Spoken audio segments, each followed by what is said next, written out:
He's practically my house husband. Some people are just natural servants. My wife joked in front of my clients. So I stopped doing everything, moved out, and watched her entire life collapse. Update. This story is getting insane attention, so I want to add some context up front. This all happened over the past year, and I'm finally ready to share the complete story. Buckle up, guys, because this is a wild ride that ends with the most satisfying karma I've ever witnessed. Also, thanks for all the awards and messages. Seriously didn't expect this to blow up like it did. People are asking for proof, but I'm keeping this anonymous for obvious reasons. Alright, let me start with some background about who I am and how I ended up married to someone who thought I was her personal servant. I 32 male work as a senior financial analyst at one of the major investment firms here in Dallas. I manage portfolios worth about $200 million and make around $185,000 base salary plus performance bonuses that usually bring me to about $240,000 annually. Not Wall Street money, but pretty solid for Texas, and I've got excellent benefits, stock options, and a clear path to partnership if I keep performing well. The work is demanding, but I genuinely enjoy it. I'm the guy clients call when their retirement savings are on the line, when they're making major investment decisions, when market volatility has them panicking at 2 a.m. It's high-pressure, high-responsibility work that requires constant learning and adaptation. I've built my reputation on being reliable, analytical, and completely trustworthy with other people's financial futures. 3 years ago, I met my now ex-wife Jessica at a networking event downtown. One of those mixer things where young professionals pretend to care about industry trends while really just trying to make connections. She was 28, working as a social media coordinator at some tiny startup, making maybe $38,000 if I'm being generous. But holy cow, she was absolutely gorgeous. Blonde hair, incredibly fit, always dressed like she'd stepped out of a magazine. The kind of woman who turns heads when she walks into a room. She seemed really fascinated by my work and kept asking detailed questions about investment banking, portfolio management, retirement planning, market analysis, all that stuff. She'd lean in when I talked, ask follow-up questions, seemed genuinely impressed by the complexity of what I did. Looking back, I should have realized she was doing market research on my earning potential, but at the time I thought she was just genuinely curious about finance and impressed by my career success. My best friend Danny saw right through her from day one. Danny works in commercial construction, built like a linebacker, but absolutely hilarious with this talent for cutting through people's nonsense that's brutal, but usually spot on. He's one of those guys who can read people instantly and isn't afraid to tell you the uncomfortable truth. After the first time he met Jessica, he pulled me aside at our regular weekend hangout and said, "Bro, that woman looked at your BMW the same way a starving person looks at a 5-course meal. She's doing complex calculations about your net worth in her head." "Come on, Danny, not every attractive woman is after money," I protested. "Tyler, my friend, she asked what your investment portfolio balance was within 30 minutes of meeting you. She wanted to know about your stock options, your 401k matching, your bonus structure. Normal people ask about your hobbies or favorite movies, not your complete financial breakdown." But I was completely smitten. Jessica was incredible in bed, looked amazing on my arm at company events, and seemed really supportive of my career goals. She'd ask about my day, remember names of difficult clients, celebrate when I closed big deals. When she suggested we move in together after 6 months, I jumped at the chance. That's when I started noticing she didn't really contribute much financially. She'd make elaborate excuses about student loan payments, credit card debt from college, and investing in building her personal brand on Instagram, where she had maybe 2,000 followers posting generic motivational quotes and workout selfies. I didn't mind covering most of our expenses since I was making good money, and she seemed to be working toward building something. Classic mistake, guys. Absolutely classic. The red flags were there if I'd been paying attention. She never offered to split dinner bills, always forgot her wallet when we went shopping, constantly talked about expensive things she wanted but couldn't afford. She'd make comments about how lucky she was to be with someone financially stable, and how she'd never have to worry about money again. After a year and a half, Jessica started dropping heavy hints about marriage. "All my sorority sisters are getting engaged," she'd mentioned casually. "My biological clock is definitely ticking. I've been thinking about what kind of wedding dress I'd want." When she finally directly suggested we get married, I proposed with an $8,000 engagement ring that took me 3 months to pay off. The wedding planning process should have been another massive red flag. Jessica insisted on this enormous production because a woman only gets married once and it needs to be absolutely perfect. Every detail had to be premium, The venue, the flowers, the photographer, the catering, the band. The final cost was $48,000. Her parents contributed exactly $0 because they were going through some financial difficulties. My parents threw in $18,000 and I covered the rest, including her $2,500 designer dress and a honeymoon in Cancun that cost another $6,000. Right after we got married, Jessica made an announcement that shocked me. She was quitting her job to focus on building her influencer career full-time. She had 2,800 Instagram followers. I was basically agreeing to fund a lifestyle blogger who wasn't even successful at lifestyle blogging. For about a year, this was our routine. I'd work 50 to 60-hour weeks managing multi-million-dollar portfolios while she posted photos of her avocado toast and tried to get sponsorship deals with skincare companies that never materialized. I covered everything: rent, $2,400 a month for our nice apartment, utilities, groceries, both car payments, insurance, her gym membership, her spa appointments, everything. She'd occasionally get a $50 payment for promoting some random supplement or face cream. I started feeling like I was supporting a very expensive hobby rather than a spouse with actual career ambitions. But every time I brought up maybe getting a part-time job or contributing more financially, she'd talk about how she was building our future and how successful influencers make millions. Then about 8 months ago, everything changed dramatically. Jessica got a marketing manager position at a mid-sized company, not because of her influencer career, but because her college sorority sister worked there and they needed to fill a position quickly. The salary was $78,000, which was decent, but nothing extraordinary. You would have thought she'd just been named CEO of a Fortune 500 company based on how she reacted to this news. Getting that job completely transformed Jessica's personality. Suddenly, she was too busy and too important for any household responsibilities. At first, I completely understood. New job, steep learning curve, want to make an excellent first impression. I started handling more of the cooking and cleaning to support her during the transition. But handling more quickly became handling absolutely everything. And I mean literally everything. Cooking all meals from scratch, grocery shopping and meal planning, doing all laundry including folding and organizing her clothes, cleaning bathrooms, vacuuming, mopping, taking care of our 2 cats, paying all bills and managing our finances, lawn maintenance, car maintenance, organizing our social calendar, booking travel, managing household repairs, basically running our entire domestic life while she focused on her career. Here's the thing though, my job isn't exactly a relaxing walk in the park either. I'm managing investment portfolios for high net worth clients, where a single mistake could cost someone their entire retirement savings. I'm in client meetings from 8 a.m. to 6 p.m., then analyzing market trends, preparing detailed reports, and monitoring international markets until 8 or 9 p.m. most nights. I'm also on call for market emergencies, which means getting panicked calls at 5 a.m. when Asian markets are crashing and clients are losing their minds about their investments. But somehow, no matter how mentally and physically exhausted I was from managing millions in other people's money and making decisions that could make or break their financial futures, I was still expected to have a perfectly prepared dinner ready when Jessica got home from her standard 9-to-5 marketing job.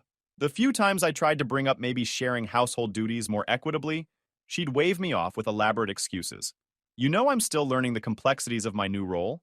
Or, this promotion is really crucial for building our long-term financial security and future wealth. There was always some compelling reason why her $78,000 job was more demanding and important than my $240,000 career. Meanwhile, she started spending money like we'd won the lottery jackpot. Designer handbags that cost more than most people's monthly rent. Expensive skincare routines with products that cost $200 per bottle.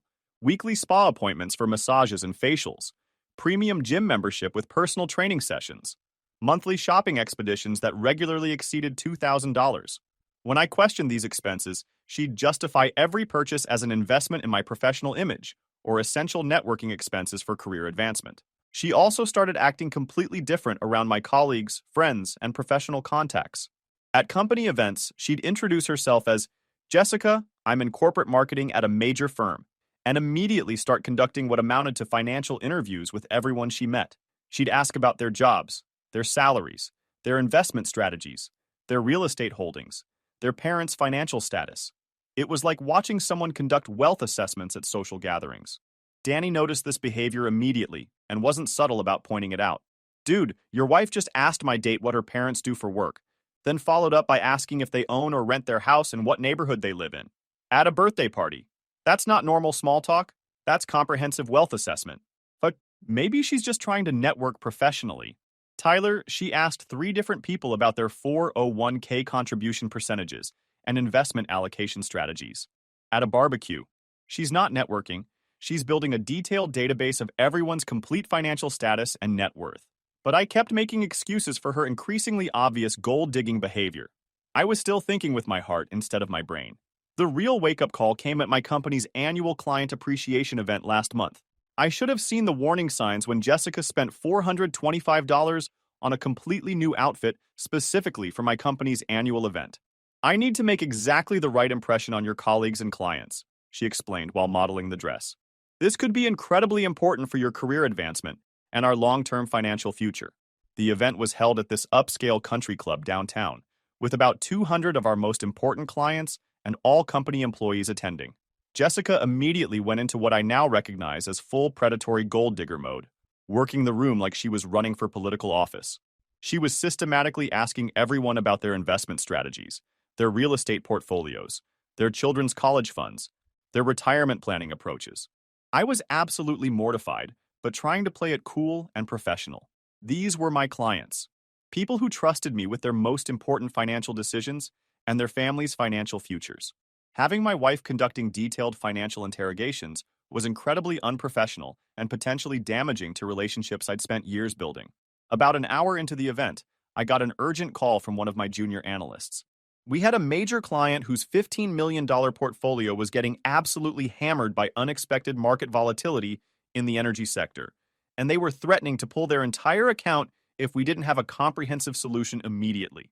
I had to step outside to coordinate with our trading desk, our research team, and our portfolio management specialists to develop a strategy to minimize their losses and prevent a complete disaster.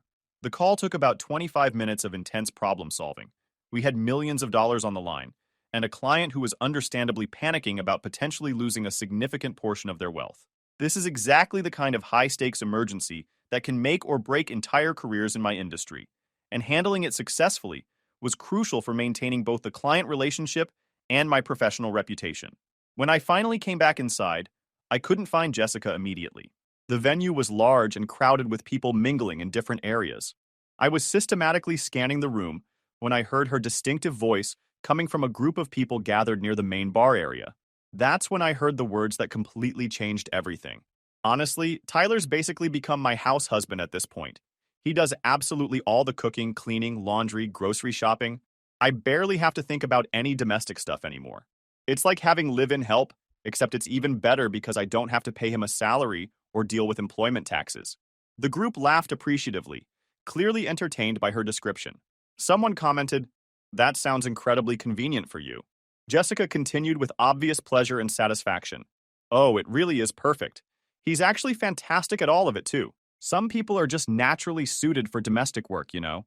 Like, he's obviously intelligent with numbers and investments, but he's even better at making sure my entire life runs smoothly without any effort on my part. It's like he found his true calling as my personal assistant." More laughter from the group. "Does he wear a little apron while he's cleaning?" Someone joked. "He should. I should totally get him one for Christmas. Maybe something that says World's Best Housekeeper or Professional Life Manager. Honestly, I joke with my girlfriends that I accidentally married the perfect domestic servant. Maybe I should start a business loaning him out to other busy professional women who need help getting their lives organized." I felt like the ground had completely disappeared beneath my feet. These weren't just random strangers. These were my colleagues, my clients, people who trusted me to manage their financial futures and make crucial decisions about their wealth. And my wife was describing me as her domestic servant, whose greatest achievement in life was organizing her closet and making sure her laundry was properly folded. I stood there for maybe 45 seconds, just processing what I was hearing. Her tone was so casual, so comfortable with the entire concept, like she'd told this exact story many times before to different audiences. Like it was just an accepted, obvious fact that I existed primarily to make her life easier and more convenient. I walked back outside and immediately called Danny, my hands actually shaking with anger and humiliation. "What's up, brother? You sound really strange." I told him exactly what I'd overheard, word for word. There was a long pause on the other end of the line. "Tyler, my friend, I'm going to say this with complete honesty and love. It's time to show this woman exactly what happens when you completely remove the help. When we got home from the event, I knew I had to directly address what I'd heard. Jessica was already setting up her laptop on the kitchen table to check some urgent work emails, which I now knew meant scrolling through social media and online shopping. But I asked if we could have a serious conversation. About what? She said, barely glancing up from her screen. About what you said at the event tonight. About me being your house husband and personal assistant. She finally looked up, but her expression wasn't embarrassment, shame, or regret. It was more like mild irritation that I was bothering her with something trivial. Oh, that conversation. Look, Tyler, I was just making casual small talk with people. Don't read too much into it or blow it out of proportion. It didn't sound like casual small talk.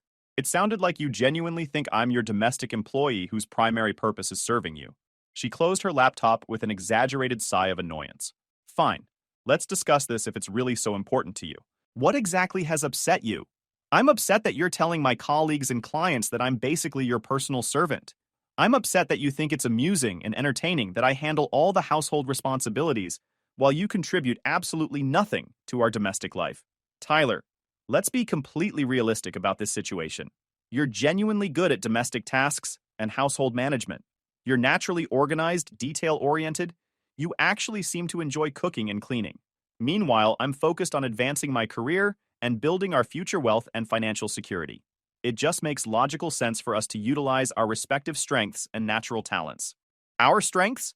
Jessica, I make more than 3 times your salary. I manage investment portfolios worth hundreds of millions of dollars and make decisions that affect people's entire financial futures. But somehow my greatest strength is doing your laundry and scrubbing your bathroom? That's when her carefully maintained mask completely slipped off and I saw who she really was underneath. Okay, first of all, you don't make 3 times my salary anymore. I'm earning $78,000 now, which is perfectly respectable and competitive in today's market. And second, just because you make more money doesn't automatically make you more important or valuable than me. My job requires creativity, interpersonal skills, strategic thinking, and emotional intelligence, not just calculating numbers on spreadsheets all day like some kind of robot. I never said I was more important than you. I'm saying we should function as equal partners in this marriage instead of me being your unpaid domestic staff. She actually laughed out loud, like I'd said something genuinely amusing. Equal partners? Tyler, let's be completely honest about what you actually bring to this relationship. Yes, you make decent money, but you're also pretty boring and predictable. You don't have any interesting hobbies besides reading financial reports and watching sports. You're not particularly social or ambitious beyond your current job. The household management gives you a sense of purpose and accomplishment that you clearly need. I just stared at her in complete shock and disbelief. This woman who I'd been financially supporting for over 2 years, who I'd paid for everything from rent to her designer clothes, was calling me boring and unambitious. Besides, she continued, clearly warming up to her theme and enjoying herself, I'm the one who's actually advancing career-wise and building real wealth for our future. My supervisor already mentioned there might be a senior marketing manager position opening up next year. I could potentially be making 6 figures within 18 months, and then we'll really be in a completely different financial category entirely. So what exactly are you trying to tell me? I'm saying maybe you should appreciate that you married someone with genuine ambition and long-term vision instead of getting upset about handling some basic household chores. Most men would be grateful and excited to have a wife who's focused on building real wealth and success for both of us. That's when the reality of our relationship became perfectly crystal clear. In Jessica's mind, I wasn't her partner, equal, or even her friend. I was the supporting character in her personal success story, responsible for handling all the boring, mundane background tasks while she focused on the important business of becoming successful, wealthy, and important. I told her I needed space to think clearly and went to sleep in our guest room.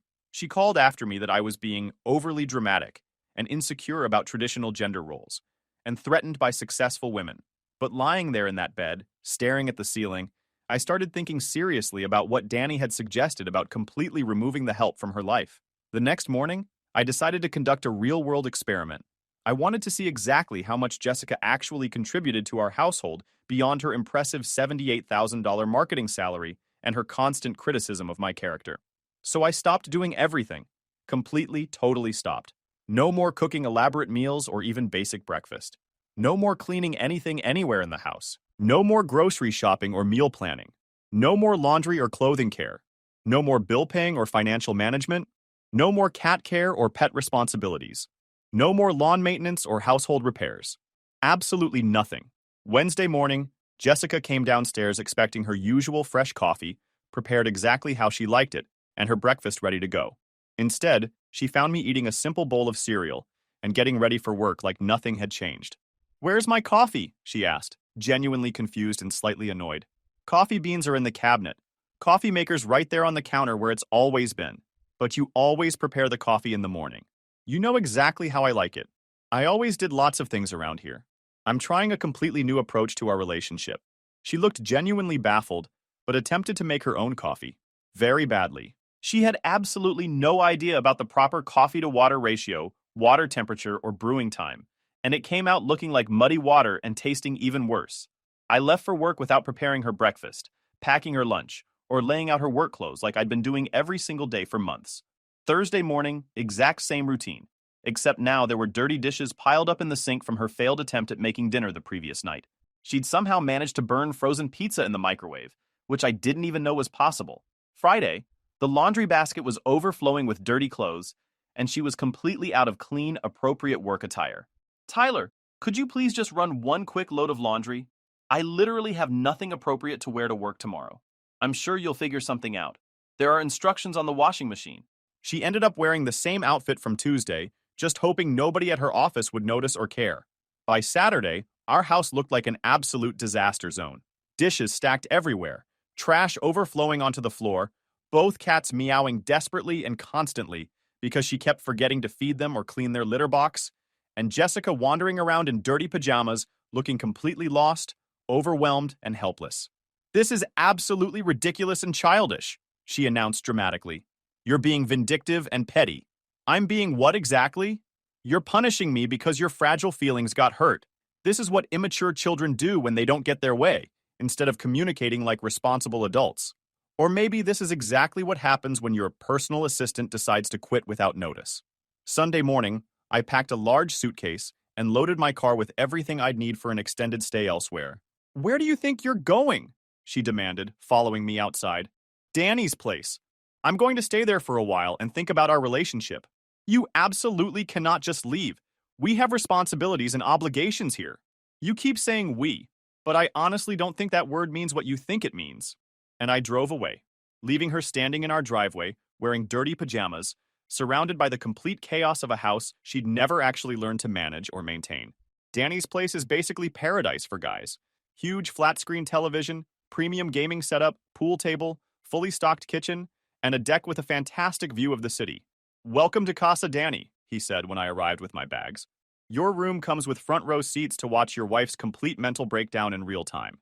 He wasn't wrong about that prediction. My phone started buzzing constantly starting Monday morning with increasingly desperate messages. Text 1. "Tyler, this isn't funny or amusing anymore. Come home immediately." Text 7. "The cats are behaving strangely and making weird noises. I don't understand what's wrong with them." Text 15. "I can't find any clean professional clothes, and I have a crucial presentation today." Text 28. "Tyler, I'm completely serious now. I need you to come home right now." Tuesday. She called me in genuine tears. "Tyler, I think our washing machine is completely broken. I put clothes in it, but they came out all pink and completely ruined. Did you separate the colors before washing them?" "Separate what colors? They're just clothes. How was I supposed to know they needed to be separated?"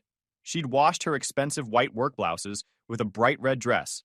$300 worth of professional clothing, completely destroyed and unwearable. Wednesday, she actually called my office during important work hours. "Tyler, you need to come home immediately." I attempted to cook pasta for dinner and somehow flooded the entire kitchen. There's water everywhere, and I have absolutely no idea how to fix this. "Jessica, I'm in a crucial meeting with major clients who represent millions in assets. You need to handle this yourself like an adult." "Handle it how?" "I don't know anything about plumbing or water damage or home repair. There are thousands of tutorial videos online for literally everything." Thursday, the really desperate and panicked messages started flooding in constantly. "Tyler, I haven't eaten a proper nutritious meal in 4 days. Could you at least order groceries to be delivered so I don't starve? All the bills are due and I don't know how to access our accounts or pay anything. The internet service got disconnected because I missed the payment. One of the cats keeps making this weird whimpering sound and won't eat anything. I think it might be seriously ill or dying. Danny was reading these messages over my shoulder and laughing hysterically. Brother, she just sent you a 15-minute voice message of pure crying and panic. This is honestly better than any reality show on television. Friday afternoon, she showed up at Danny's front door looking absolutely terrible. Hair unwashed and messy, wearing a stained shirt and yoga pants that obviously hadn't been washed in days. Makeup smeared, looking like she hadn't slept properly in a week. Tyler, enough games and childishness. This has gone way too far. I understand now, okay? I genuinely appreciate everything you do. Now please come home so we can fix this situation and get back to normal. Fix what exactly? Fix our house. Fix our life. Everything is completely falling apart without you there to manage it. Danny appeared behind me with a sandwich and his trademark mischievous grin. Hey there, Jessica. How's that career advancement and professional success treating you these days? She shot him a furious, hateful look. This is a private conversation between me and my husband. Actually, Danny said calmly, Tyler's been sharing some really interesting stories about your house husband comments. Sounds like you had the whole situation figured out pretty perfectly. That was just... I didn't really mean it the way it sounded. Didn't mean what? I interrupted. Didn't mean to tell my colleagues and clients that I'm your personal servant? Didn't mean to treat me like hired domestic staff? She started crying genuine tears of desperation. Tyler, I said I'm sorry. What more could you possibly want from me? But here's the thing. She hadn't actually apologized for anything. Not once. Every single conversation had been about how inconvenient and difficult my absence was for her life. Never about acknowledging what she'd done wrong or how she'd treated me. I want you to go home, Jessica. Learn how to manage your own life for a change like an actual adult. That's when she completely lost control of herself.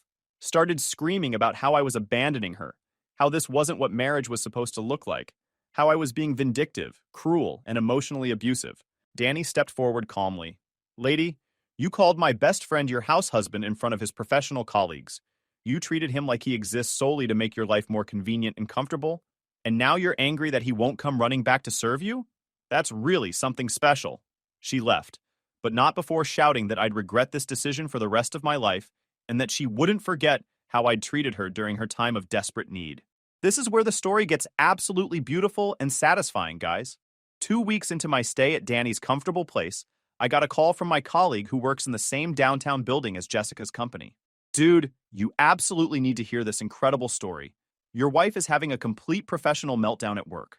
Turns out Jessica's perfect marketing career was built on a foundation of complete incompetence and dependence on others. Without me managing every single aspect of her personal life, she couldn't function professionally either. She'd been showing up late consistently, looking disheveled and unprepared, missing important deadlines because she couldn't organize her schedule or manage her time without my constant help and support. She'd also been telling people at work that she was going through a traumatic divorce and that her husband had abandoned her during a serious mental health crisis. But here's where karma gets absolutely beautiful and perfect. Remember that promotion she was so excited about? The senior marketing manager position that was going to put her in 6 figures and make us really wealthy together? Her supervisor had been carefully documenting her declining performance for 2 weeks straight. Jessica missed a major client presentation because she forgot to prepare for it entirely and showed up with nothing. She submitted a marketing proposal with a competitor's company logo still clearly visible because she'd copied their work and forgotten to change the branding. She double-booked herself for meetings and left important clients waiting. The final straw was when she showed up to an important meeting wearing the same unwashed, wrinkled outfit for the 3rd consecutive day and tried to present a campaign she'd clearly thrown together frantically the night before with obvious errors and typos throughout. Friday afternoon, they terminated her employment effective immediately. She called me absolutely sobbing and hyperventilating. Tyler, they fired me. I don't understand what happened. Everything was going so perfectly before. Maybe they realized you need a full-time personal assistant to function in even basic professional situations. This isn't a joke or time for sarcasm. I don't have a job. I don't have any money saved. I need you to come home immediately so we can figure this out together. But the karma train wasn't finished delivering justice yet. Saturday morning, I got a call from our landlord. Apparently, Jessica had been telling everyone we owned our house, but we actually rent the place for $2,400 monthly. With her job gone and absolutely no understanding of how to manage finances or pay bills, she'd completely forgotten that rent was due and hadn't made the payment. She'd also somehow accumulated $4,200 in credit card debt in just 2 weeks buying expensive takeout food and hiring professional cleaning services because she couldn't figure out how to operate basic household appliances or cook simple meals. Sunday evening, she appeared at Danny's door again. This time, she looked completely broken down, defeated, and desperate. "Tyler, I lost my job. I can't afford rent or any of our expenses. I don't know how to do anything without your help and support. Please, I'm literally begging you, come home and help me figure this out." "Help you? But I thought I was just your house husband. I thought my role was to be your personal assistant. I was completely wrong about everything. I said terrible, hurtful things. I desperately need you." Danny emerged from the kitchen eating popcorn like he was enjoying his favorite movie. "Oh, this is getting really good now." "Tyler, she's literally on her knees on my front porch." She was, actually kneeling on Danny's front porch, crying and begging desperately. "I'll do absolutely anything you want," she pleaded frantically. "I'll split all the chores 50-50. I'll get another job immediately. I'll never call you my house husband again. Just please don't abandon me like this." That's when I delivered the final devastating blow. "Jessica, I already filed for divorce. The papers should be served to you tomorrow morning." Her face went completely pale white. "You did what? You want to know what I've been doing these past 2 weeks? Meeting with my attorney, documenting our financial situation, preparing to end this marriage permanently." "Tyler, no, we can absolutely work this out. I made some mistakes, but we can fix this." "You didn't make mistakes, Jessica. You showed me exactly who you really are as a person. You married me because I could provide for you financially. You kept me around because I could manage your entire life for you. And when I asked for basic respect and partnership, you made it crystal clear that you think I'm fundamentally beneath you." Danny added helpfully, "Plus, she's completely broke now, bro. What exactly is she going to bring to this relationship? Her charming personality and domestic skills?" I continued, "Here's what's going to happen. You're going to move out of our apartment by the end of this month. You're going to figure out how to support yourself like an actual adult. And you're going to learn that actions have real, permanent consequences." "But I literally have nowhere to go. I don't have any money at all." "You should have considered that before you decided I was your unpaid servant instead of your equal partner." She spent another hour begging, promising to completely change everything about herself, offering to sign legal agreements that would make her responsible for all household duties forever. But I was absolutely done with her manipulation. The divorce was finalized 3 months later. No children involved, so the process was straightforward and quick.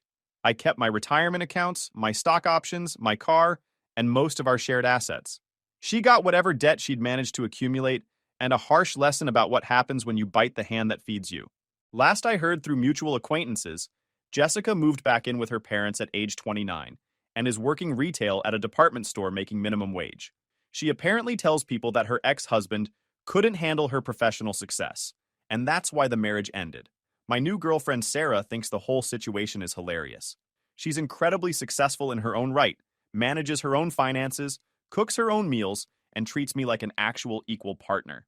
The difference is night and day. When Sarah comes over, she helps with cooking and cleaning without being asked. She pays for dates sometimes.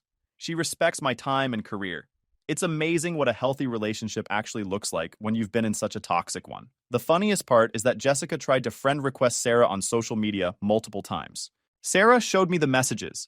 Jessica was trying to warn her about my controlling behavior and how I abandoned her during her darkest hour. Sarah blocked her immediately and told me she felt sorry for anyone desperate enough to stalk their ex's new relationship. I heard through the grapevine that Jessica's parents are furious with her for throwing away such a good marriage. Apparently, they loved me and thought she was crazy for letting me go. Her mom actually called my mom to apologize for Jessica's behavior, which was awkward but appreciated.